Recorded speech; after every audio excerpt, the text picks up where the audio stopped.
Hi, so this video is not going to be, my typical video with my typical pacing and, word flow and sentence structure and actually using proper terminology for things because I had just gotten off a plane and been working on another network job for 2 days straight without any sleep. So you'll get the picture, but I'm sorry, I'll do better in the next one. So I'm back up here again. This time we're going to install the remaining upgrades for the house. The remaining upgrades include adding a AP/AC Mesh Pro to the outside to cover the backyard, as well as putting in a new switch in the attic because I have no way to run cables downstairs to the basement. So I need everything to get its power from downstairs because that's where the UPS is. So I picked up the USW Flex. This guy takes in PoE and then distributes it out to another 4 ports. And it can supply different amounts of power to different devices depending on the power injector that you're using for this guy.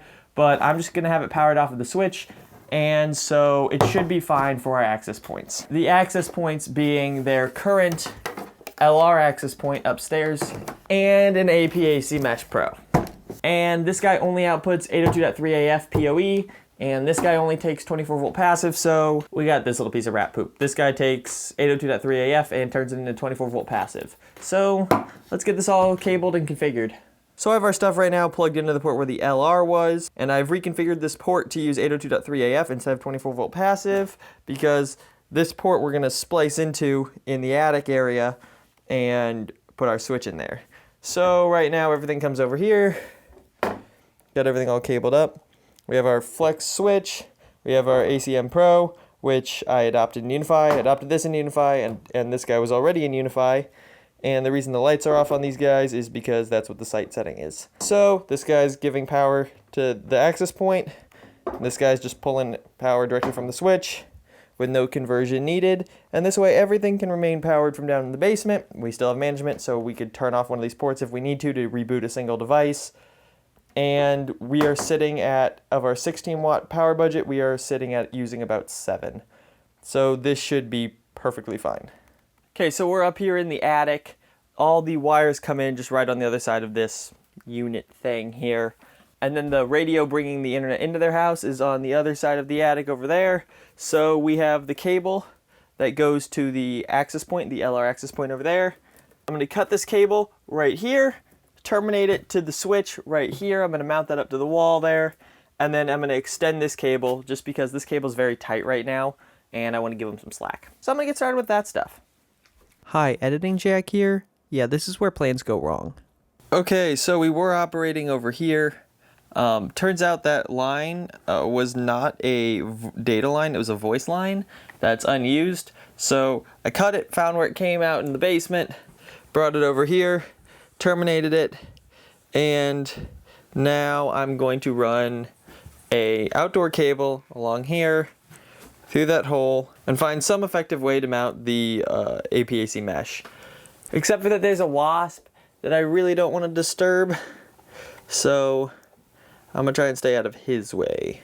So there's not enough room for a proper rack as it is, but as you can see, we're using this phone line here. This is actually the line going upstairs. Turns out it was a phone line and not a data line, so I was able to just splice into it so we didn't need that switch. They're not using any of the phone system anymore. So next time I'm here, this whole thing is gonna get ripped out.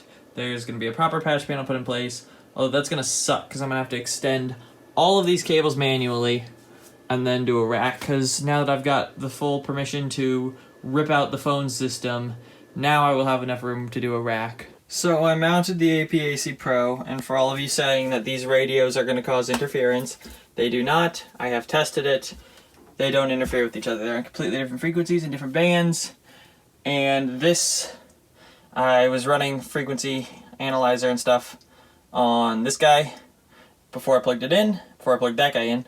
Plugged that guy in, this guy didn't change. So we're good. Nothing's being fishy. They're all playing nicely together up there. So now I just need to make an extension for this cable so it can go over there. I know I'm running cable to cable to cable, but for the 5 or 6 feet that I'm actually running that cable, it'll be fine. So I finished the line, got everything all tied up there. This is my last zip tie, sadly. So I had to just kind of wrap the cable around here. But I'm coming back shortly, so I'll be able to tidy this one up. But yeah, so it goes keystone there, keystone on the outdoor cable, and then I just made essentially a jumper cable between them. This place has pretty kicking Wi-Fi, and now they have it outside at the... But yeah, so I'm gonna go run the speed tests and do some more frequency analyzation to make sure that these two aren't conflicting. If they're not conflicting, it's gonna stay. If it is conflicting, then I have access to mount it to the other side of this whole upper area. But that would require running a bunch of cable outside, and I don't want to climb on the roof if I don't have to. Quick little update, I am outside at the pool, and I am able to get their full internet speed outside. So that APAC Mesh Pro up on the roof is doing its job just fine. And so far I haven't noticed anything on my graphs or experienced any dropouts. So frequency-wise, they're not colliding, and I'm gonna leave this in place.